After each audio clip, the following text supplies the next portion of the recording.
Laida Melo spalvos. Neskiriam spalvos.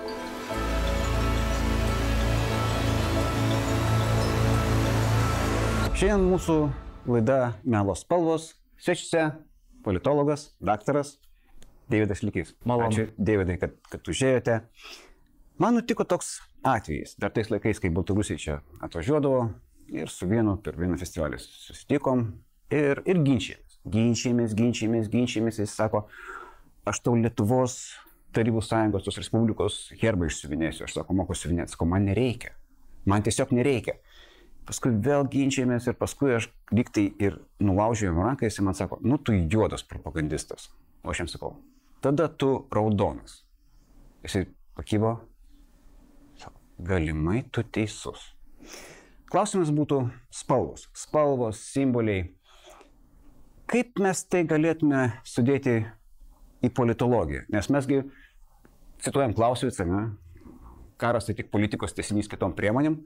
Tai va, čia grinai tokia simbolikos prasme. Pradėsiu gal nuo platesnio matymo, sritis, kuri nėra iki galo manoji, bet mano kolegos pradės labiau ir labiau Lietuvoje gvildenti.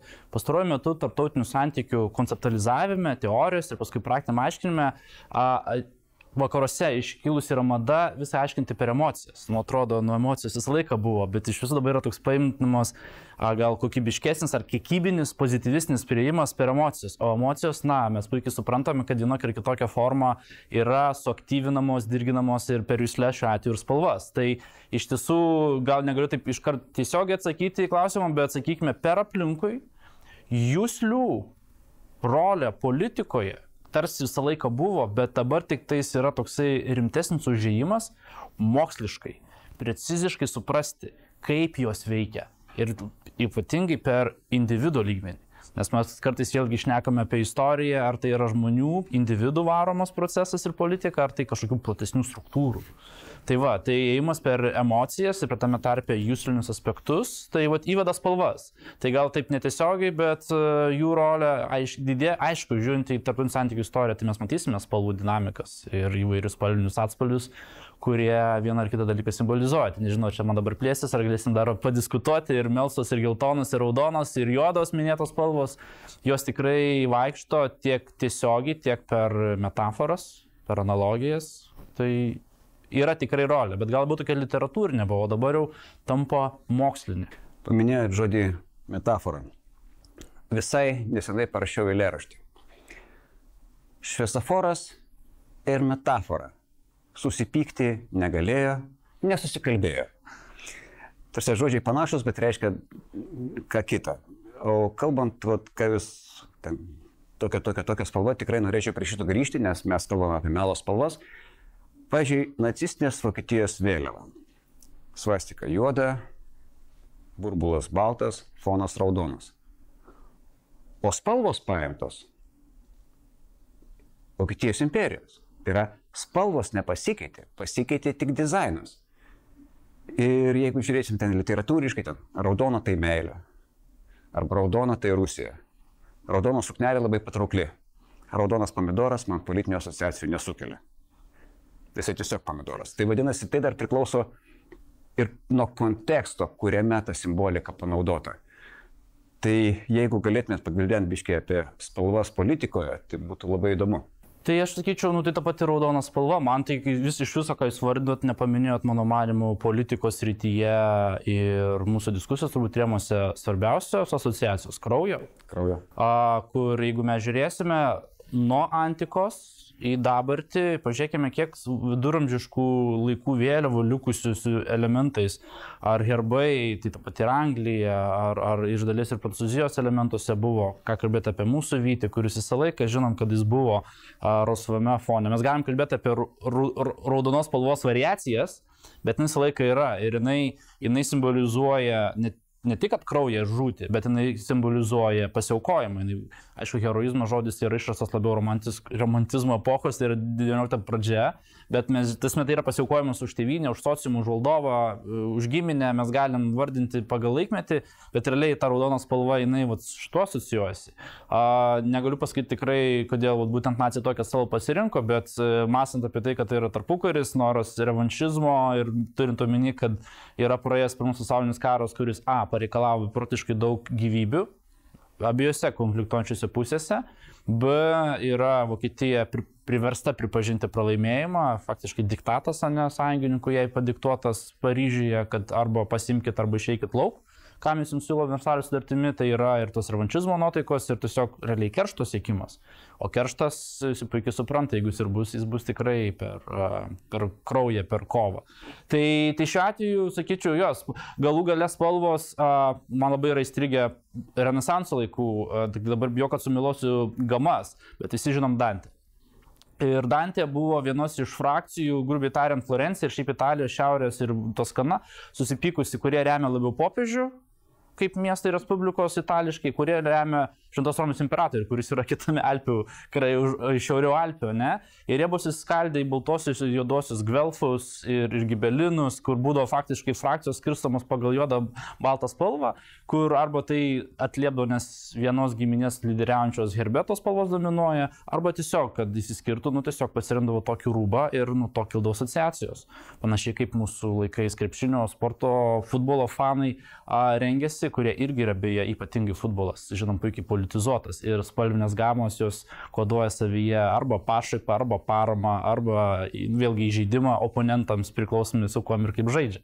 Tai iš tiesų tas spalvų simbolizmas, bent jau aš taip dabar žiūrėdamas greituoju būdu skanuodamas, aš jį galiu matyti įvairiose laikotarpiuose, kur priklausydavo tikrai nuo konteksto, nuo lyderio. Elementariai gali būti, kad lyderis pasirinkęs tam tikrą mėgstamą spalvinę gamą, jis užduoda toną ir tai tampa asocijuojama visa jo stovykla, jo idėja, jo judėjimas ir kuris tada jau tas spalvai gauna kažką daugiau negu to žmogaus mados skonis, žiūrint į kažkokią audeklą. Ką propagandistas bando pasakyti su simboliais ir spalvomis? Čia paprašyčiau taip tiesiog paimprovizuoti. Visiškai kuria, sakyčiau, tą momentinį įspūdį, kurį tada tu atakuoji ir to vaizdo žinute ir turbūt palydinčių šalia to tekstų, žodžiais ar į kažkokių gal įvykiai vyksta ir tu rodai tas nuotraukas ir nuspalvinti. Iš tiesų tai yra, tikrai žinome, yra tas mėgstamas dabar būdas, kaip čia nuspalvinti antro pasaulinio karo nuotraukas, dokumentinius filmus. Ir iš ties, kai tu matai tas juoda balta nuotraukas, tai atrodo fronto linija, visi vienodai, visa kita, ir paskui staiga tos nuotraukos nuspalvindamos arba video medžiaga. Ir tu matai, kad jie tikrai matė tą patį mėlyną dangų ir žalias tas pievas, kurios tai bus purvinos, padengtos žuvusių karių kūnais ir to paties kraujo bus daug. Ir tada supranti, kad, jie irgi buvo vizualiai stimuliuojami. Ir kad tas dėmuo, realiai, kai mes mąstom apie tos laikus, mūsų galvose yra pamestas. Kaip iš tiesų tas vizualas ir kaip, sakykime, tai gal netgi dar labiau veikia ir šokiravo karius, kai jie, sakykime, gražios gamtos apsuptyje nuskerdžia vienas kitą. Nes kai matai juodą baltą, tai yra lengviau, manau, iš dalies romantizuoti, lengviau tau skirstyti draugai priešai, bet kai įneša tą spalvą, tada, gal sakyčiau, dingsta momentas kartais ne draugas priešas, bet galvoji, kaip karys jautėsi. Tu labiau įsijauti jo rolę. Tai toks, iš tiesų, aš dabar neprisiminsiu pavadinimo, bet Žydų valdovo režisierius Jacksonas šimtmečio proga, Pirmo pasaulinio karo pabaigos 18 metais, sumontavo koliažą filmą apie Pirmo pasaulinio karo britų karius, nuo to, kaip jie ėjo į kariuomenę, kaip jie buvo rengiami ir kaip jie kovėsi. Ir palengva vaizdas nuo juoda balta, net nepajauti, kaip žiūrovas virsta spalvotu. Ir tu jauti iš tiesų, kaip tu labiau susitapatini su tais kariais, kaip jie ilsisi po buvimo fronte, kaip jie švenčia pergalę ir supranti, kad ta spalva duoda žmogiškumo. Tai jeigu, sakykime, jeigu esi gerėtis, tu gali tą dalyką išnaudoti su spalvomis, kad jie buvo žmonės kaip ir mes. Jie irgi matė tas pačias spalvas, bet netgi matydami tas gražias spalvas ir tą gražią gamtą, jie vis tiek žygiavo už gėrį ir kovėsi.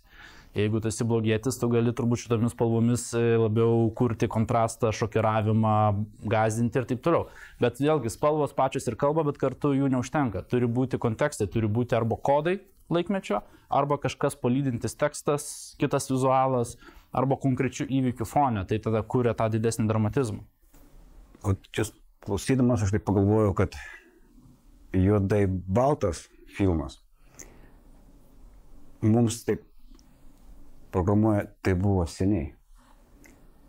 Spalvotas mums atrodo tai vakar. Taip. Ir tai mus įtraukia į tą veiksmą, kuris, viena žodžiu, istorija tampa netokia tolima. Taip. Nes atrodo, kad istorija, savotiškai gilesnė istorija per paveikslus ir graviūras labai dažnai yra spalvota. Ir mes įpratę, bet kai žengėm į 19 pabaigą 20, kai yra tarsi daugiau filmuoto fotografuota, bet tas juoda balta tikrai kuria istorijos gilį ir tolimumą. O spalvota atrodo, čia šiuolaikiška, čia visiškai modernu, ar po Antro pasaulinio karo, tada supranti, kad oi ne. Tai taip, tas leidžia vėlgi savotiškai priartinti žiūrovo santykį su tais įvykiais ir aišku ten užkoduota žinutė apie dabartį.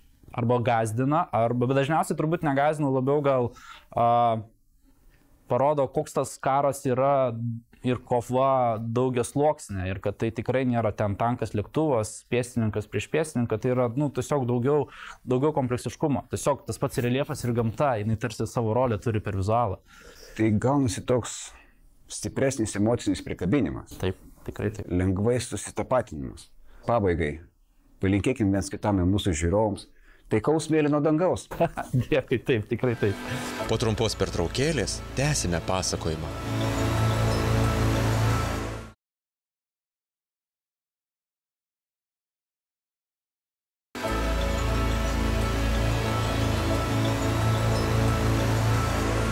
Kaip vadinasi žmogus, kuris neskiria spalvų?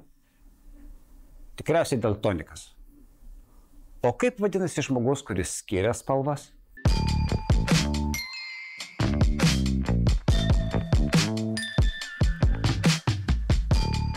Sveiki, Svetlana, labai malonu. Puikiai atrodot. Šiandien kalbamės su Svetlana Batura, fotografė, lektorė, festivalio organizatorė. Ką praleidau? Daug ką praleidot, bet esmę pasakėt. Galite biškį praplėsti šitą esmę, ypatingai, kaip sakant, dvi antrasias dalis. Visų pirma, tai kaip teisingai jūs pasakėt, esu fotografė, fotomenininkė ir pasaulį matau per fotografinį prizmę, per objektyvą, fotoaparatą, įvairiai čia galima paminėti. Ir du sekantis dalykai, tai lektorė, taip, aš esu Kauno kolegijos Menų akademijos fotografijos studijų programos vadovė ir lektorė, dirbu su studentais. Ši mūsų laida vadinasi Melo spalvos. Ir yra du tokie žodžiai, kurie kaip ir neturėtų tarpusavy dėrėti, bet dera. Ir jūs kaip menininkės, aš norėčiau tą žodį melas šiek tiek pastumti į šešėlį. Pakalbėkime apie spalvas. Ar spalvos turi prasmes, įtakas, poveikius? Kaip jūs tai matote kaip menininko akis? Čia labai įdomu netgi prie to paties klausimo paklausti žmogaus ne tik, kas yra spalvos, bet kada jis pirmą kartą susimastė apie spalvas, kada jis pirmą kartą susidūrė su spalvų esmės, prasmės klausimu. Aš atsimenu, mano pirmas kartas buvo iš praeities tai prisiminus, jeigu analizuojant visą tai, nesavaime suprantama dalyka, spalva, bet kaip kažkokią savybę turinti savoką. Tai turbūt yra tas momentas, kai mano tėvas, būdamas daltoniku ir turėdamas pomėgį taisyti kaimynų ir draugų televizorius, kviesdavosi manęs, kad aš jam padėčiau atskirti laidukų spalvas. Ir tai buvo toks, kaip čia? Aš matau va taip, tai kaip tu gali matyti kitaip? Ir tada turbūt pirmą kartą susimaščiau apie tai, kad spalvos iš tikrųjų yra objektyvus ar subjektyvus dalykas. Be abejo, tai yra subjektyvus dalykas, tai mano nuomonė. Ir subjektyvus dalykai smarkiai keičiasi. Nes, pavyzdžiui, šiandien, kai mes matome kažkur, nesvarbu kokią kombinaciją, geltoną ir mėlyną, pas mus visą laiką iššoka Ukraina. Tarsi, prieš 20 metų to nebūtų atsitikę. Bet dabar, dėl aplinkybių, iškyla taip kaip raudona, lyg tai turėtų būti meilės spalva, bet ne ir komunizmo spalva. Ir gaunasi tokios sąsajos, kad skirtingas patirtis turintys žmonės vertina spalvas skirtingai. Kokia emocija ateina iš spalvos? Gal kokius pavyzdžius galėtumėte iš savo prizmės? Vėlgi, jeigu jūs vestumėte į Google arba paklaustumėte dirbtinio intelekto, ką reiškia mėlyna spalva, ką reiškia geltona spalva, jūs rastumėte labai skirtingus paaiškinimus. Ir, man atrodo, neegzistuoja kažkokios vienos tiesos apie tai, vat, ką jūs pajausite, pamatę geltoną spalvą. Kaip jūs ir minėjote, lietuvis, ukrainietis, pamatęs geltoną ir mėlyną, geltonos ir mėlynos derinį, pagalvos apie Ukrainą. Bet ar taip pat pagalvos žmogus iš Indonezijos, daleiskim, iš Pietų Afrikos Respublikos? Tikriausiai ne. Tikriausiai jam bus tiesiog geltona šalia mėlynos spalvos. Taigi, tai yra subjektyvus požiūris, subjektyvus matymas ir supratimas apie tai, ką mes matome. Ir tas supratimas, tas suvokimas, jis ateina vėlgi iš mūsų aplinkos, iš tos realijos, iš viso to, kas mus supa. Iš žinių, iš supratimo. Taigi, sakyčiau, kad tos pačios, jeigu paliktume geltoną ir mėlyną, ta pati raudona spalva jums netgi reikštų visai ką kitą negu man raudona spalva. Aš tiesiog žinau, kad man tinka raudona spalva. Jūs galbūt galvojate apie raudoną spalvą, jos nenešiodamas, kad tai yra sovietinio palikimo raudona spalva. Nors raudona spalva yra turbūt ryškiausia ir tokia greičiausiai pastebima spalva, signalizuojanti spalva. Ir tai vėlgi yra atėję iš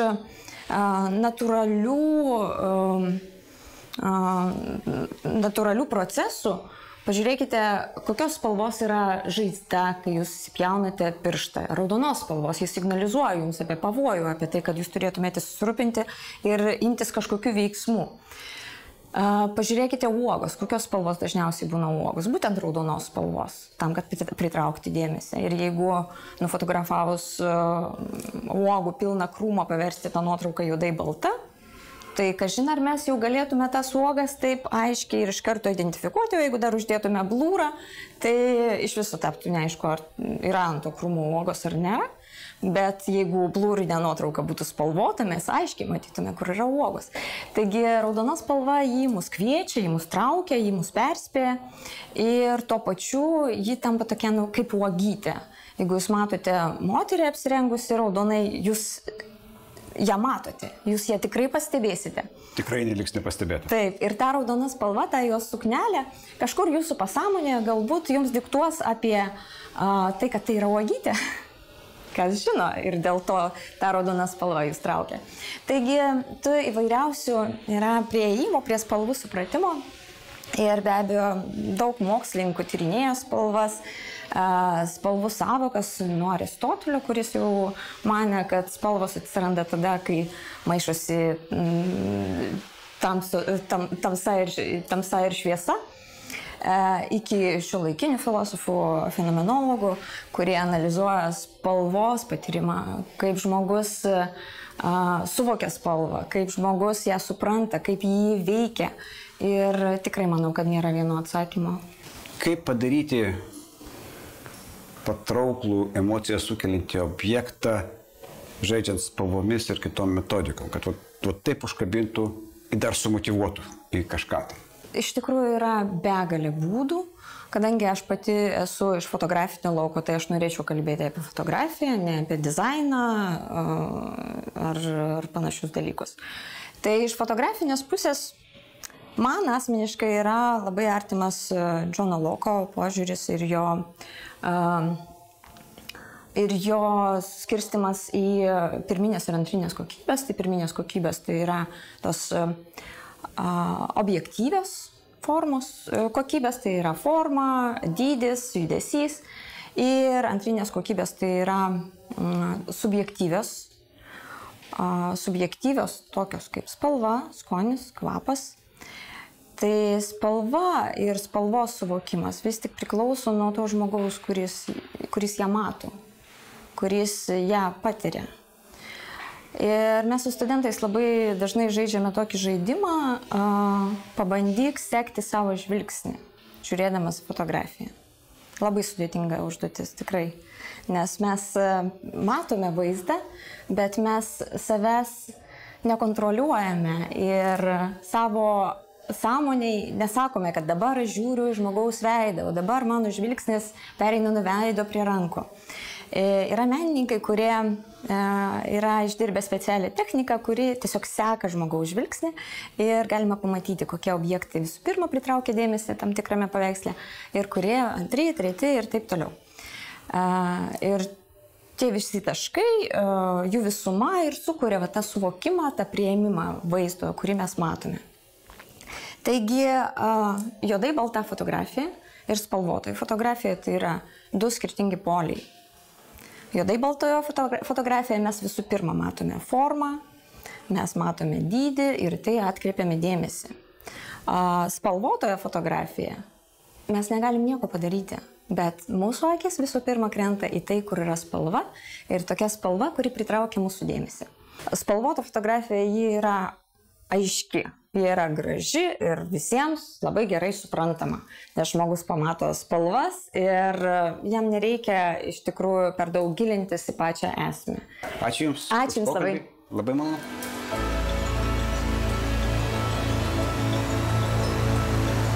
Kai mes kalbame apie melo spalvas, tai dar siejasi ir su propaganda. Juodoji propaganda tai dažnai šaltinis, kuris net nežino, kad yra šaltinis. Pilkoji, kai mes iš tikrųjų neturim šaltinio. Baltoji, kai mes tiksliai žinome, kas yra šaltinis. Bet spalvas gali turėti ir tiesa.